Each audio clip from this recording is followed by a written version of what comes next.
શું ખરીદી કરતી વખતે તમે પણ કન્ફ્યુઝ થઈ રહ્યા છો?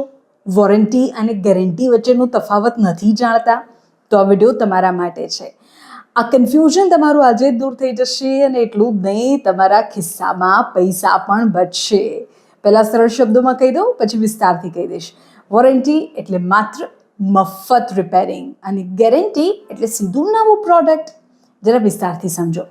જ્યારે આપણે બજારમાંથી કોઈ નવો સ્માર્ટફોન લઈએ, ટીવી લેવા જઈએ, ફ્રીજ લેવા જઈએ, કોઈ ઇલેક્ટ્રોનિક સામાન ખરીદીએ, ત્યારે વેપારી આપણને બે શબ્દો ખાસ કહે. આ સામાનની 1 વર્ષની વોરંટી છે, અથવા તો આટલા વર્ષની વોરંટી છે, અથવા આની ગેરંટી છે. આપણે મોટાભાગના લોકો આ બંને શબ્દોને એક જ માની લેવાની ભૂલ કરીએ છીએ. પણ શું તમે જાણો છો કે જો તમને આ બંને વચ્ચેનો સાચો તફાવત ખબર હોય તો તમે ખરીદી કરતી વખતે તમારા હજારો રૂપિયા અને સર્વિસ સેન્ટરના ચક્કર બચાવી શકો છો. સૌથી પહેલાં વોરંટીની વાત કરીએ. વોરંટી એ કંપની દ્વારા આપવામાં આવતો એક લેખિત ભરોસો છે. જો નક્કી કરેલા સમયગાળામાં પ્રોડક્ટમાં કોઈ ટેકનિકલ ખામી સર્જાય તો કંપની તેને મફતમાં રિપેર કરી આપે. પણ ધ્યાન રાખજો, વોરંટીમાં સામાન બદલાતો નથી, એટલે કે રિપ્લેસ નથી થતો.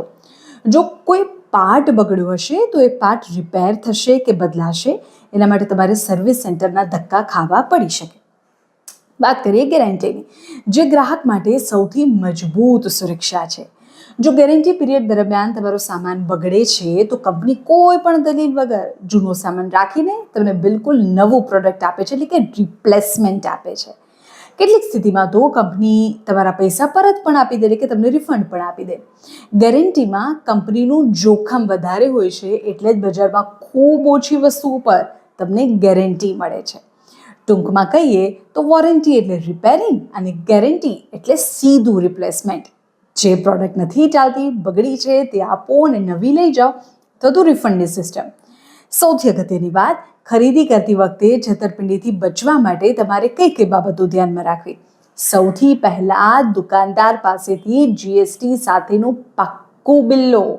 વોરંટી કે ગેરંટી કાર્ડ પર દુકાનનો સિક્કો અને ખરીદીની તારીખ જરૂર લખાવડાવો. બિલ વગર તમારી વોરંટીનું કોઈ અર્થ નથી.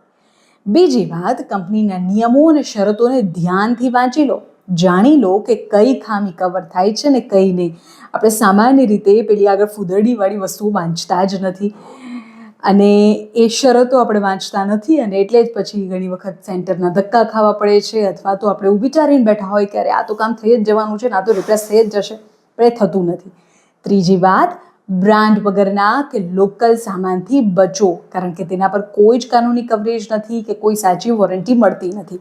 એટલે જો તમારી પાસે પાક્કું બિલ હશે તો તમે લડી શકશો, તો તમારી પ્રોડક્ટ ગેરંટીમાં હશે તો રિપ્લેસ થશે, અને વોરંટી હશે તો એને સુધારીને આપવામાં આવશે, એને રિપેર કરીને આપવામાં આવશે.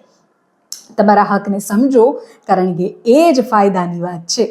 એ તમારા ખિસ્સાને પણ બચાવશે, તમારા ધક્કા પણ ઓછા કરશે, તમારા કામની વાત છે.